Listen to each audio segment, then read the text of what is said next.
नमस्कार, the news canvas देख रहे हैं आप। मैं हूं आपके साथ उमंग माथुर। खबरों का डेली डोज लेकर हम आपके लिए आए हैं और सबसे बड़ी बात यह है कि आज राजस्थान विधानसभा और राज्यसभा में दो प्रमुख मुद्दे गूंजे। उनमें काफ़ी तीखी नोक-झोंक भी हुई, लेकिन वो जो दो मुद्दे हैं वो बेहद अहम भी हैं क्योंकि वो सीधे आपसे जुड़ते हैं। जी हाँ, राजस्थान विधानसभा में आज राइट टू हेल्थ का मुद्दा काफ़ी शोर भरा रहा, गूंज काफ़ी उसमें दिखाई दी। लेकिन सबसे बड़ी बात यह है कि पक्ष और विपक्ष में आपस में नोक-झोंक भी हुई। तो वहीं दूसरी ओर राज्यसभा में सांसद राघव चड्ढा ने राइट टू रिकॉल का मुद्दा उठाया। राइट टू हेल्थ क्या है वो हम पहले आपको बता देते हैं। राइट टू हेल्थ अधिकार देता है आपको उत्तम क्वालिटी की चिकित्सीय सुविधाएं का लाभ मुफ्त में लेना। और कहीं ना कहीं शिक्षा और स्वास्थ्य, ये दो ऐसी चीजें हैं जो हर देश अपने नागरिकों को देना चाहता तो है, लेकिन कहीं ना कुछ ऐसी कमियां, ऐसी जटिलताएं आ जाती हैं ऐसे कानूनों में, ऐसे बिल में कि वो पूरी तरह लागू नहीं हो पाते। हालांकि कई देशों में ये चीज़ें लागू हैं। राइट टू रिकॉल की अगर बात करें तो राघव चड्ढा के अनुसार 24 देशों में राइट टू रिकॉल मौजूद है। और राइट टू रिकॉल क्या है ये भी हम आपको बता देते हैं। राइट टू रिकॉल है कि कोई भी जनप्रतिनिधि अगर अपने वायदों पर खरा नहीं उतरता है तो वो जनता जिसने उस जनप्रतिनिधि को चुनकर भेजा है वो जनता उस जनप्रतिनिधि को उसके पद से हटा सकती है। हालांकि भारत में राजस्थान की अगर हम बात करें और एक आध कुछ और राज्यों की बात करें तो पंचायत स्तर पर राइट टू रिकॉल है। लेकिन क्या ये जो राइट टू रिकॉल का जो बिल है या जो कानून है अगर वो पूरी तरह लागू होता है तो उस बार जनता को ये अधिकार होगा कि वो अपने चुने हुए जनप्रतिनिधि को, भले ही वो सांसद हो, विधायक हो, सरपंच हो, प्रधानमंत्री तक क्यों ना हो, उसे अपने पद से हटा सकती है। हालांकि राघव चड्ढा ने यह भी कहा है कि ये पूरा का पूरा लागू इस तरीके से किया जाए, इसके अंदर कुछ चीज़ें डाली जाए कि 18 महीने का इसके अंदर लॉकिंग पीरियड हो, उसके बाद में ये कानून पूरी तरह से प्रभावी हो। मेरे साथी ब्रिजेश यहाँ पर मौजूद है। ब्रिजेश, पहले हम राइट टू रिकॉल की बात करें क्योंकि देश से जुड़ा हुआ मुद्दा है और जाहिर सी बात है मुद्दा बहुत अच्छा है, लेकिन क्या आपको लगता है कि ये मुद्दा सिर्फ मुद्दे के लिए इसको उठाया गया या फिर ये जो कानून अगर इसको लाया जाता है तो जैसा कि राघव चड्ढा ने कहा कि जो जनता अपने जनप्रतिनिधि को चुनकर भेजती है संसद में, विधानसभा में, पंचायत स्तर पर, वो अपने जो काम होते हैं, जो बहुत बेसिक काम होते हैं, स्वास्थ्य हो गया, जल की सुविधा हो गई, बिजली पानी, ये तमाम चीज़ें हैं, शिक्षा की हो गई, और जो बुनियादी जो अधिकार है कि भाई हमारा जनप्रतिनिधि हमने चुन के भेजा और अब ये हमारे ये सारे काम करवाएगा जो हमसे सीधे जुड़े हुए हैं। लेकिन अगर वो काम नहीं होते हैं तो जनता को 5 साल तक इंतजार करना पड़ता है। 5 साल बाद वो फिर किसी को चुनती है। तो क्या अगर ये कानून लागू होता है तो ये कानून जिस हिसाब से राघव चड्ढा ने कहा कि पूरी तरीके से जनता की मदद कर पाएगा या सिर्फ और दूसरे बिलों की तरह एक बिल बनकर ही रह जाएगा?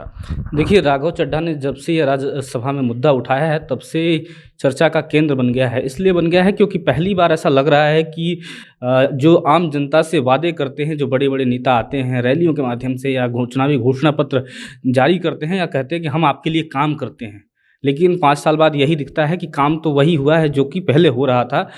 या तो सड़कें टूटी पड़ी हैं या स्वास्थ्य की सुविधाएं खराब हैं, कोई अस्पताल है जिस पे कुत्ते बैठे हैं, ये स्थितियां होती हैं। लोगों के पर्सनल काम से लेकर जितने सामाजिक काम है वो भी अटके पड़े होते हैं। तो राघव चड्ढा ने जब ये मुद्दा उठाया तो ये सबसे ज़रूरी बात ये है जानना कि आखिर मुद्दा ज़रूरी क्यों है भारत के लिए।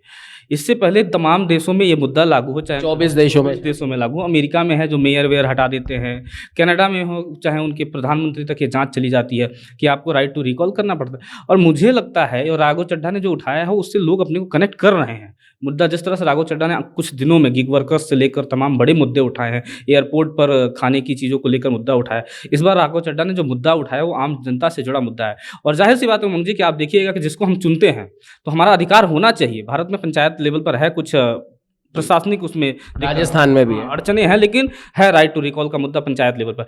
लेकिन हम प्राइम मिनिस्टर चुन रहे हैं, हम सांसद चुन रहे हैं, हम मिनिस्टर चुन रहे हैं, हम सीएम चुन रहे हैं, हम जो भी लोगों को चुनाव कर रहे हैं, जो हमारे वोट से चुनाव जीत कर जा रहे हैं, उनकी जवाबदेही तय होनी चाहिए। और इसलिए जवाबदेही तय होनी चाहिए क्योंकि वो हमारे लिए हैं, ना कि हम उनके लिए हैं। तो अगर हमने उनको वोट दिया है तो हम अपनी जवाबदेही वो अपने तय करें और बताएं हमको क्या किया। अगर वो नहीं किया तो उनको वापस भेजो और देख लीजिए, जाहिर सी बात है। ब्रजेश, लेकिन इसके अंदर माफ़ कीजिएगा, आपको बीच में रोक रहा हूँ, लेकिन इसमें ये भी चीज़ ध्यान में आप थोड़ा ये रखिए, क्योंकि हमारे ही देश के कानून ने, हमारे संविधान ने हमें माफ़ कीजिएगा नोटा का भी अधिकार दिया है कि अगर हमें कोई भी पार्टी या कोई भी जनप्रतिनिधि पसंद नहीं है तो हम नोटा पे हम वोट कर सकते हैं। लेकिन आज उस नोटा का क्या हाल है वो भी आपसे छुपा हुआ नहीं है। तो क्या अगर मान लीजिए ये कानून बन जाता है तो क्या ये नोटा की तरह ही नहीं हो जाएगा बिना किसी मतलब का? देखिए, right to education, right to food, right to health, जिसमें राजस्थान में अभी चर्चा होनी है, अभी ये चर्चा हम लोग जिस पे करेंगे, ये जो कानून भारत में बने, जो कांग्रेस सरकार ने ले आई, तमाम जो उस समय की यूपीए की गवर्नमेंट थी वो कानून ले आई, उसका अधिकार आपको दिख रहा है, उसका ज़मीनी स्तर पे अधिकार दिखता है कि बच्चों के लिए अगर राइट टू फूड की बात है तो आपको देना ही है, राइट टू एजुकेशन मतलब आपको देना है।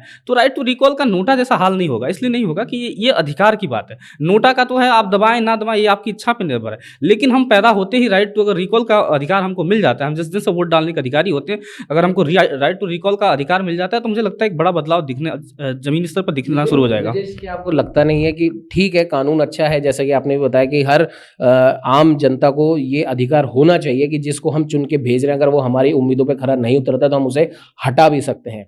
लेकिन क्या आपको नहीं लगता दिल्ली में 10 साल आम आदमी पार्टी की सरकार थी, उस समय अगर राघव चड्ढा इस चीज़ को उठाते तो शायद आज ये कानून बन भी चुका होता, विधानसभा स्तर पे ही सही। लेकिन अगर एक केंद्र शासित प्रदेश से अगर ये चीज़ शुरू होती, और क्योंकि दिल्ली है, दिल्ली से अगर ये चीज़ शुरू होती मान लीजिए, तो क्या इसके व्यापक असर आज हम नहीं देख रहे होते? एक उदाहरण हम कर सकते थे। और इसके पीछे, ये चीज़ बोलने के पीछे मेरा सिर्फ एक ही मतलब है, मेरे को कोई पार्टी पॉलिटिक्स यहाँ पर नहीं करनी है, लेकिन अक्सर आपने देखा होगा, भले कोई सी भी पार्टी हो, कोई से भी राज्य की कोई सी भी पार्टी हो, बीजेपी हो, कांग्रेस हो, आम आदमी पार्टी हो, जब भी कोई पार्टी विपक्ष में आती है उसे तभी क्यों जनता से जुड़ी चीज़ें याद आती हैं?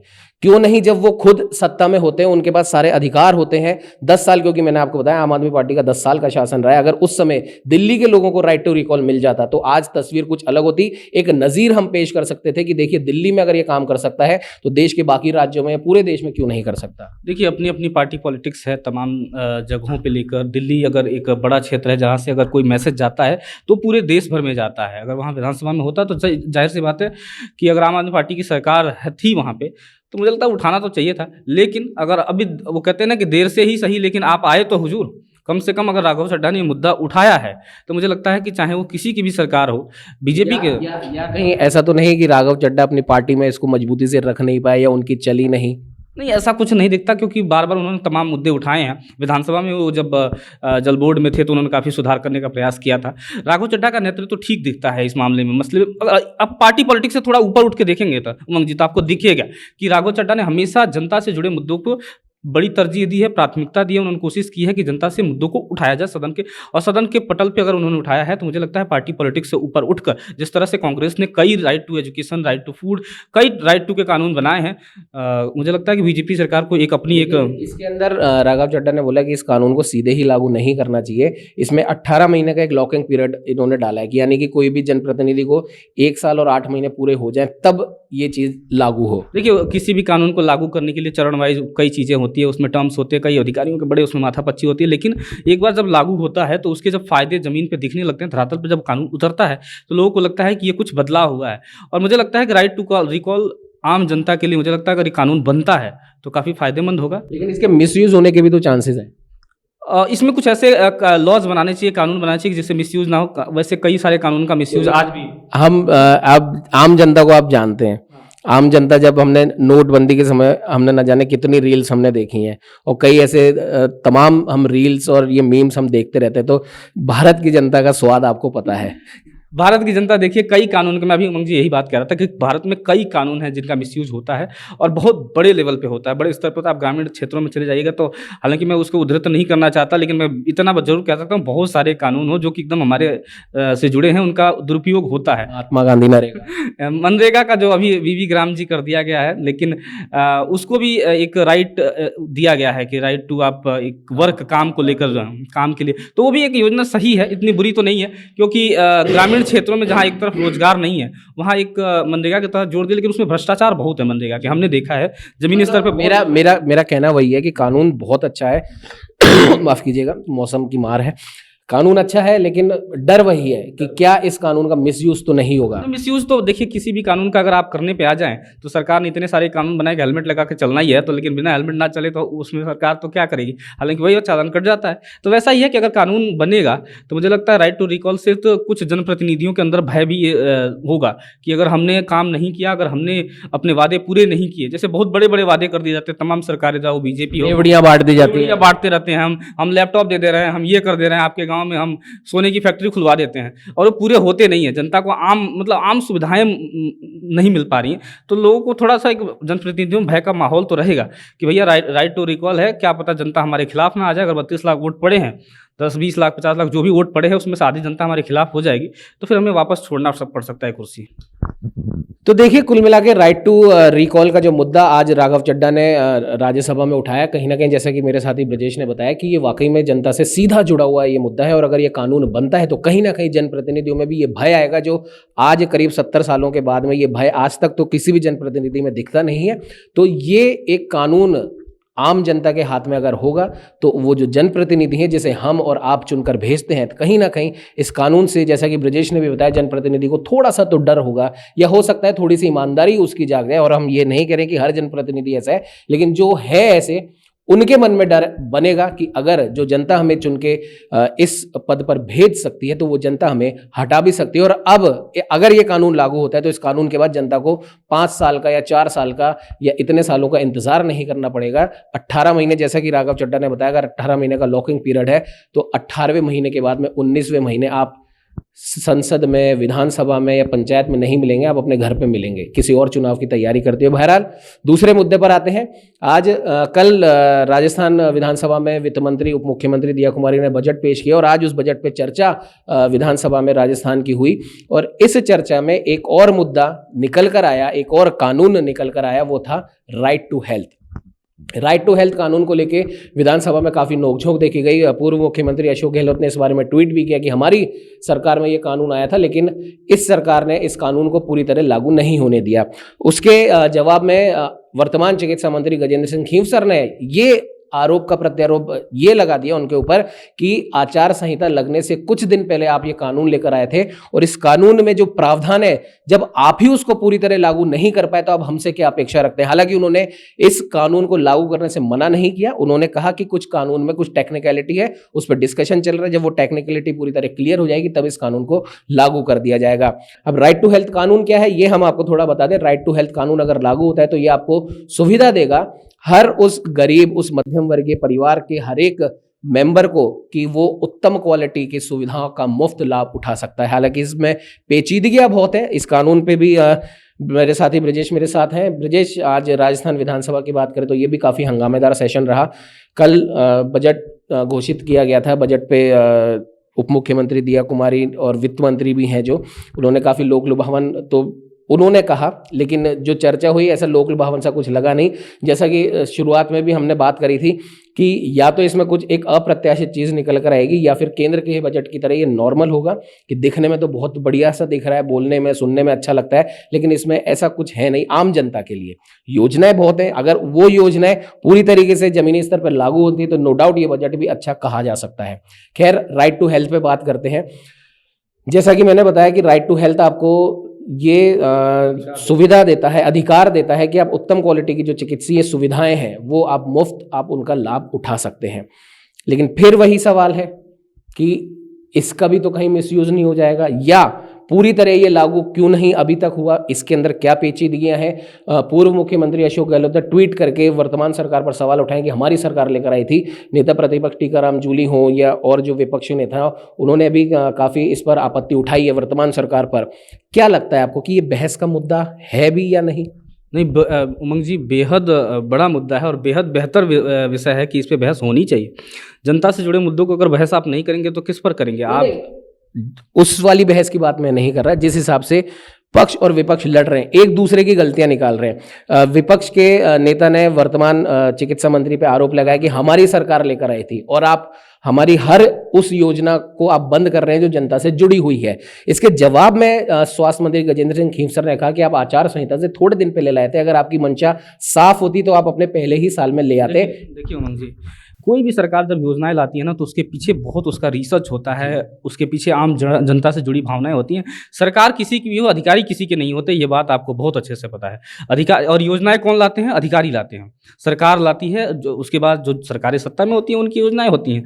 अगर गहलोत साहब लेकर योजना आए थे, अगर उसके बाद भजनलाल सरकार आई, तो मुझे लगता है कि उस पर रिसर्च करना चाहिए था, उसके पीछे की चीज़ों को खंगालना चाहिए था। ये शायद गजेंद्र सिंह खीवसर साहब ने बोला भी है कि इसमें कुछ टेक्निकलिटी है, और वो जो टेक्निकलिटी है वो है जो निजी अस्पताल है, जो प्राइवेट हॉस्पिटल्स हैं, सबसे ज्यादा टेक्निकलिटी उनको है। और जो ग्रामीण लेवल पे जो पीएचसी सीएचसी होती है, या जो प्राइवेट जो क्लिनिक्स होते हैं, उनको सबसे ज्यादा समस्या ये है। और उस समस्या की जड़ क्या है वो भी मैं आपको बता दूं, क्योंकि पिछली सरकार में भी हमने कई अस्पतालों के दौरे किए थे, क्योंकि चिरंजीवी योजना जो गहलोत साहब लेकर आए थे बेहद अच्छी योजना थी।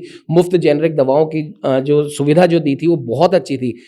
और जो प्राइवेट हॉस्पिटल्स इस चिरंजीवी योजना की जद में आते थे, उन्हीं हॉस्पिटल्स ने सबसे पहले इसका वॉकआउट किया है। बहुत बड़े बड़े हॉस्पिटल्स हैं, उन हॉस्पिटल्स का नाम लेना या ठीक नहीं होगा, लेकिन कई हॉस्पिटल्स में तो मैं खुद गया हूं, हमारे कोई यार दोस्त वहां भर्ती हुए हैं, हमारे परिजन वहां भर्ती हुए हैं, तो चिरंजीवी कार्ड उनका बना है, लेकिन हॉस्पिटल ने बिल्कुल मना कर दिया। और मना करने के पीछे कारण क्या दिया? मात्र आप ये मानिए 3 या 4 महीने शायद हुए होंगे चिरंजीवी योजना उस समय पिछली सरकार में लागू किए हुए। 3-4 महीनों में करोड़ों का बैकलॉग था इन हॉस्पिटल्स में। जो सरकार से जो पैसा इनको मिलना था, वो सरकार वो पैसा ही नहीं दे रही, तो फिर ये कैसा राइट टू हेल्थ हुआ? देखिए, राइट टू हेल्थ उस समय जब चिरंजीवी योजना मुख्यमंत्री लेकर आए थे, तो उसके पीछे ये बिल्कुल सही बात है कि बैकलॉग बहुत बड़ा हो गया था। लेकिन जो प्राइवेट अस्पताल है इसलिए उससे भागते भी है क्योंकि उनकी खुद की अपनी फर्जीवाड़े भी हैं। इस पे भी थोड़ा सा सरकार को काम करना चाहिए था उस समय। हालांकि पिछली सरकारों की नाकामियों को हम ज़्यादा बहस का मुद्दा नहीं है, क्योंकि जनता ने ऑलरेडी उनको राइट टू रिकॉल ले दिया था, वापस ले लिया था कि आप वापस घर जाइए। बीजेपी को जब बीजेपी अगर इस सत्ता में है तो उसे उस योजना को देखना चाहिए था, पढ़ना चाहिए था, और अगर उसमें कुछ खामियां थी तो उसको दूर करके और उस योजना को दोबारा लागू करना चाहिए था। क्योंकि बीजेपी की सरकार तो यही करती है ना कि हम उन योजनाओं को नहीं बंद करेंगे। भजनलाल जी ने तो स्पष्ट कहा था हम उन योजनाओं को नहीं, नाम बदल दिया है शायद, वो आरोग्य माह करके कुछ मुख्यमंत्री आरोग्य योजना कर दिया, तो उन योजनाओं को बिल्कुल नहीं बंद करेंगे जो कि गहलोत साहब बेहतर लेकर आए हैं। और मुझे लगता है कि विधानसभा में अगर बहस हो रहा है जनता के मुद्दों पे, चाहे तू मैं कर रहे हैं या लड़ रहे हो, मुझे लगता है सुखद है। सुखद संकेत इसलिए है क्योंकि ये फायदे की बात हो रही है, जनता के फायदे की बात है, योजनाओं पे लड़ रहे हैं। एक बात का और मैं आपको जिक्र हुआ, ब्रजेश, मेरे को याद है मैं SMS हॉस्पिटल गया था, जो प्रदेश का सबसे बड़ा हॉस्पिटल है। मेरे एक मित्र के साथ में उसका चिरंजीवी कार्ड बना हुआ था, कुछ जांचें उससे करवानी थी। प्राइवेट हॉस्पिटल की तो हमने बात कर ली, मैं प्रदेश के सबसे बड़े हॉस्पिटल की बात मैं आपको बता रहा हूँ, बुराई करने के लिए नहीं। जैसा आपने बताया कि अधिकारी अगर चाहें तो हर योजना धरातल पर उतर सकती है। अब अधिकारियों ने क्या झोल झाल मचा रखी है? आप हॉस्पिटल में आप जाओगे कि भाई मेरे को मेरी जांच करानी है, तो सबसे पहले आप जाओगे तो वो बोलेगा आप अपने आधार कार्ड का जेरोक्स कॉपी लेकर आओ। जबकि आपको अगर ये पहले से पता हो कि भाई मेरे को 2 कॉपी करानी है, 4 कॉपी करानी है, तो पहले से करा के लाओगे। अब साहब हमारा मित्र गया काउंटर पर कि भाई इसकी फोटो कॉपी कर दो, बोला ये चल नहीं रही मशीन, आप नीचे जाओ। 3rd फ्लोर से वो बेचारा जैसा भी होगा, हालांकि हम उसके साथ में तो हम करा के लाए, लेकिन आप सोचिए कोई अकेला व्यक्ति हो या कोई वृद्ध दंपति कोई वहाँ पर पहुँचे और उसको ये पता पड़े कि एक तो इतनी लंबी लाइन है, हर कोई मुफ्त इलाज चाहता है, इतनी लंबी लाइन में आपको ये जवाब मिल जाए कि भाई आप इसकी 4 फोटोकॉपी करा के लाओ क्योंकि हमारे यहाँ मशीन खराब है। अगर आपको मुफ्त इलाज लेना है तो आपको यूं ही कुछ मुफ्त नहीं मिलेगा, आपको उसके लिए मेहनत करनी पड़ेगी, आपको 3 मंजिल वापस नीचे उतरना पड़ेगा, आप फिर रोड क्रॉस करा के लाओगे, आप 4 फोटोकॉपी करा के आप ऊपर पहुंचे, फिर उसके बाद वो आपको कुछ और नई चीज बता देते हैं कि अब आप ये भी करा के लाओ, फिर आप नीचे भागो। कुल मिला के उमंग जी टालम टोल का स्थिति है। आप देखिए राइट टू हेल्थ को अगर मुख्यमंत्री जी लागू करते हैं या फिर नाम बदलते, कोई दिक्कत नहीं है, नाम बदलते रहते हैं, सरकारें कांग्रेस की सरकारें बहुत नाम बदले हैं, ये भी बदलते, लेकिन मेन मुद्दा है कि सरकार के कामों से जनता को लाभ मिलना चाहिए। जनता अगर परेशान है, आप देखिए उमंग जी, कभी आप SMS चले जाइए, SMS छोड़ दीजिए तो देश के आप सरकारी हॉस्पिटल चले जाइए, आप गांव के, आप किसी झुंझुनू के या टोंक के उस इलाके में चले जाइए जहाँ की स्थितियाँ इतनी खराब हैं, आप वहाँ पे बेसिक सुविधाएं नहीं उपलब्ध हैं, दवाइयाँ नहीं उपलब्ध हैं, इक्विपमेंट नहीं, आप डिजिटल एक्सरे हो रहे हैं, डिजिटल सारी चीज़ें बदल गई हैं, सरकार उसके लिए फंड नहीं दे पा रही है। तो जरूरी है कि इंफ्रास्ट्रक्चर को मजबूत किया जाए। ये तू मैं करने से जनता को हमें ध्यान है ब्रजेश, कोरोना का वो समय हमें ध्यान है जब बहुत वाहवाही भीलवाड़ा मॉडल की मुख्यमंत्री पूर्व मुख्यमंत्री अशोक गहलोत साहब ने ली थी, लेकिन उस समय भी हमने कई चिकित्सालयों का CHC PHC का हमने दौरा किया था और वहाँ पे नो डाउट केंद्र से पैसा आया भी था। इसमें मैं कोई पार्टी पॉलिटिक्स नहीं कर रहा हूँ, जो हमने हमारी आंखों से देखा, मैं माफ़ कीजिएगा, वो मैं आपको बयां कर रहा हूँ। एक्सरे की मशीनें, सोनोग्राफी की मशीनें, जो केंद्र से पैसा आके जो अलॉट किया गया था हर राज्य सरकार को, वो धूल खा रही थी। धूल खा अब ऐसा ऐसा यहीं पर नहीं। कुल मिला के मेरा सिर्फ इतना सा है, राइट टू रिकॉल का मुद्दा हो, राइट टू हेल्थ का मुद्दा हो, राइट टू फूड का मुद्दा। राइट टू फूड पे भी मैं आपको बता दूं, हमारे परकोटे में ये एक स्कूल था, वहाँ पे दूध बटना था, दूध के पाउडर आते थे, वो पाउडर बिल्कुल फंगस खाया हुआ पाउडर था, वो आप स्कूली बच्चों को आप वो खिलाएंगे। तो राइट टू फूड की ये हालत है। कुल मिला के right to food, right to health, right to recall, जो भी मुद्दे हैं, एक किसी वरिष्ठ पत्रकार ने हमारी इस मुद्दे पर बात भी थी, तो उन्होंने कहा था कि उमंग जी, काम सारे हो सकते हैं। एक उन्होंने वर्ड यूज करा, राजनीतिक इच्छा शक्ति। कोई सी भी सरकार हो, कांग्रेस की हो, बीजेपी की हो, किसी भी दल की हो, अगर राजनीतिक इच्छा शक्ति होगी तो ऐसा कोई सा भी कानून नहीं है, ऐसी कोई सी भी सुविधा नहीं है जो जनता के पास सीधे नहीं जा सकती। सरकार चाहे तो सरकार जब कुछ चाह लेती है तो वो होता है, ऐसा कुछ नहीं। सरकार पूरी तरह से पावर में होती है और सरकार के पास वो हर चीज़ उपलब्ध होता है जिससे कि काम किया जा सकता है। बेसिकली दुनिया भर में right to health, right to food, right to education, right to recall, तमाम ऐसे बड़े बड़े जो मुद्दे हैं वो लागू हैं। तो मुझे लगता है कि हमारा ये अधिकार है, हम जब पैदा होते हैं तब भी से हमें अधिकार भारत में मिल जाता है। इसके लिए टैक्स भी देते हैं। सबसे बड़ी बात है कि हम टैक्स देते हैं, हर चीज़ पर देते हैं। हम टैक्स अलग से भी दे रहे हैं और सामानों के ऊपर तो दे ही दे रहे हैं। हम मतलब एक पानी का बोतल भी खरीद रहे हैं, उस पर भी हम टैक्स दे रहे हैं। तो हमारा ये अधिकार होता है और सरकार चाहे मरे चाहे जिए, कहीं से लाके उसको देनी चाहिए, क्योंकि हम वोट देकर उनको आगे भेज रहे हैं। वही राइट टू रिकॉल वाला मुद्दा आ जाता है कि जब हमने आपको चुना है तो उसको डिलीवर करने की जिम्मेदारी आपकी है, चाहे वो भजनलाल सरकार हो, गहलोत सरकार हो, चाहे कोई वसुंधरा सरकार रही हो। इसके पीछे एक चीज़ और मैं आपको बताता हूँ ब्रजेश, राइट टू हेल्थ, वो सरकार तो दे या ना दे, लेकिन जो प्राइवेट कंपनियां हैं वो दे रही हैं। आज मेडिकल इंश्योरेंस आप कराओ तो आपको एक कार्ड बन के आता है जिसमें जो भी लिमिट होगी, जिसकी जो भी लिमिट है, उस लिमिट के हिसाब से हर प्राइवेट हॉस्पिटल आपको वो सुविधा देता है। आपको कुछ नहीं करना है, आपको सिर्फ अपना कार्ड देना है, आप पैसे की टेंशन आप बिल्कुल भूल जाओ। तो कुल मिला के बात यह है कि जब प्राइवेट लॉबी ये कर सकती है तो सरकार, जिसके पास हर प्रकार के संसाधन मौजूद है, और मैं नो डाउट ब्रिजेश, जो हमारे प्रदेश के एसएमएस हॉस्पिटल की बात करूं, बेहतरीन डॉक्टर यहाँ पर है, बेहतरीन इलाज यहाँ हो सकता है। कई बड़े बड़े मिनिस्टर तक अपना इलाज यहाँ कराते हैं। हालांकि इसमें भी इसका भी एक मैं आपको किस्सा बता देता हूँ, हालांकि बोलना तो नहीं चाहिए, लेकिन डॉक्टर किरोड़ी लाल जी जब हॉस्पिटल में एडमिट हुए थे तब एक डॉक्टर आया था उन्हीं की जाति का, उन्होंने उस डॉक्टर को भगा दिया, भाई इससे मेरा इलाज नहीं होगा। अब ये एक अलग बात है कि उन्होंने क्यों भगाया, इसमें हम नहीं जाते, लेकिन प्रदेश के हर सरकारी अस्पताल में, हर सीएचसी में, हर पीएचसी में इतनी सुविधाएं होती हैं कि जनता उसका लाभ उठा सकती है। लेकिन बात वहीं आती है, राजनीतिक इच्छा शक्ति। देखिए, सरकारों को इसलिए चुना जाता है कि काम करना चाहिए और काम करने के लिए ही बने हैं।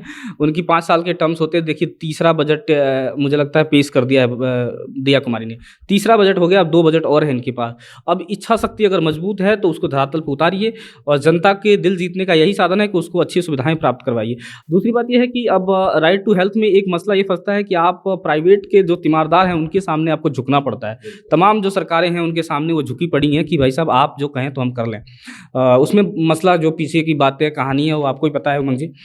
मैं बताऊंगा, जनता को समझ में नहीं आएगा, ये बहुत पेचीदा मसला है कि आखिर जो प्राइवेट प्लेयर्स उनके सामने क्यों झुकना। तो मुझे लगता है कि इन चीज़ों को सॉल्व करके सरकार को जनता को आम बनाना चाहिए। खास सुविधाएं जो हैं वो आम लोगों तक पहुंचे, बेसिक सुविधाएं जो हैं वो पहुंचे। अगर हमें लगता है कोई टैबलेट चाहिए, पैरासीटामोल की गोली चाहिए तो किसी अस्पताल में उपलब्ध होना चाहिए। एसिडिटी अगर हो गई, अगर सीने तक चढ़ गया तो उसको इंजेक्शन लगाना है तो मिल जाना चाहिए। इमरजेंसी में डॉक्टर उपलब्ध होना चाहिए। अगर स्कैन कराना है तो मिल जाना चाहिए। आंखों के इलाज के लिए व्यवस्था होनी चाहिए। तो मुझे लगता है राइट टू हेल्थ हो, राइट टू फूड हो या राइट टू रिकॉल हो, जो भी चीज़ें योजनाएं आ रही हैं, सरकार उसको आम धरातल पहुँचाए। और ये विधानसभा के तूतू में से अगर कुछ निष्कर्ष निकलता है तो मुझे लगता है ये सुखद संकेत है। इनकी तूतू में से अगर ये लगता है कि ये कुछ योजनाओं में चेंज करा सकते हैं, योजनाओं में बदली करा सकते हैं, क्योंकि ये आए दिन यही लोग प्रतिनिधि चुन के जाते हैं। कुछ लोग इधर बदल जाते हैं, कुछ लोग उधर बदल जाते हैं, पाला भी बदल देते हैं। लेकिन उससे आम जनता को क्या लाभ? ठीक है, अभी तो आपने ही आपकी एक रिपोर्ट मैंने अभी देखी थोड़ी देर पहले। मंत्री जी से आपने सवाल जब पूछा था कि बजट में हमारे लिए क्या है, पत्रकारों के लिए क्या है, तो right to recall, right to health में हमें भी शामिल करिए। हमें भी, हम उस लाइन में हैं, हम भी पत्रकारों को भी शामिल करिए कि हमें भी उसका लाभ मिले, क्योंकि पत्रकारों से ज़्यादा जितना जो भागते हैं ज़मीनी स्तर पर, उनको भी उसमें शामिल करिए। मुख्यमंत्री आरोग्य योजना हो, चाहे जो भी सुविधाएं आप दे पाएँ उनको भी दीजिए। और उस सवाल को आप टाल मटोल कर गए वो मंत्री जी हालांकि ज़्यादा बोल नहीं पाए उस मुद्दे को, लेकिन जनता से जुड़ा मुद्दा है, चाहे राइट टू रिकॉल और राइट टू हेल्थ, तो जनता को इस पे सरकारों को एक्शन लेना चाहिए। और बीजेपी सरकार के पास तो ये मौका है, यहाँ भी राजस्थान में भी और केंद्र में भी, कि एक ऐसा कानून बना के चले जाए, ऐसा कानून बना दे जो कि जनता में सालों साल तक याद किया जाए। वो चाहे नाम बदले, आज मनरेगा का नाम आप बदल दीजिए, कुछ भी फर्क नहीं पड़ता है। आप बीवी ग्राम जी कर दीजिए, सीवी ग्राम जी कर दीजिए, कुछ भी कर दीजिए, लेकिन वो जाना तो मनरेगा के नाम से ही जाएगा हमेशा से। इसलिए क्योंकि वो गाँव गाँव तक, जैसे आज टूथपेस्ट कोई भी हो सबको कोलगेट ही कोई कोलगेट लगता है। आप गांव गांव में जाइए तो यार मनरेगा में काम करने जाना है भाई, मनरेगा में सुबह सुबह कुदाल उठा के चल देते हैं, मनरेगा में काम करते हैं। एक पोखरे खोद रहे हैं, उसी में बैठे हैं 10 200 300 लोग बैठे हैं, तो उनको पता है मनरेगा में काम है। लेकिन मनरेगा में काम करने के बाद यह है कि पैसा मिल जाता है तो उससे काम निकल रहा है। तो मुझे लगता है कि सरकारों को इस पर कानून बनाना चाहिए और बीजेपी सरकार को बेहद गंभीरता से सोचने की जरूरत है, चाहे वो राजस्थान हो और चाहे वो देश का मुद्दा हो। बिल्कुल ब्रजेश ने बिल्कुल सही कहा, और जाहिर सी बात है कि सरकारों को जो जनता चुनकर बनाती है, यानी कि जनता अपने जिस जनप्रतिनिधि को चुनती है, उस जनता के मन में, उस आम जनता के मन में न जाने उसके कितने सपने होते हैं अपने लिए, अपने परिवार के लिए, अपने गांव के लिए, अपने शहर के लिए। लेकिन राजनीतिक इच्छा शक्ति अगर हो, जैसा कि ब्रजेश ने भी कहा, तो ऐसा कोई भी कानून नहीं है, ऐसी कोई भी सुविधा नहीं है जो जनता तक पहुंच ना पाए। तो जाहिर सी बात है, राइट टू हेल्थ हो, राइट टू रिकॉल हो, राइट टू फूड हो, राइट टू एजुकेशन हो, हर राइट पाने का राइट जनता के पास जरूर है, बशर्ते जनप्रतिनिधि अपनी राजनीतिक इच्छा शक्ति पूरी तरह से लागू करें। खबरों के डेली डोज में आज बस इतना ही। कल मिलेंगे किसी और मुद्दे के साथ, तब तक दीजिए इजाजत। नमस्कार।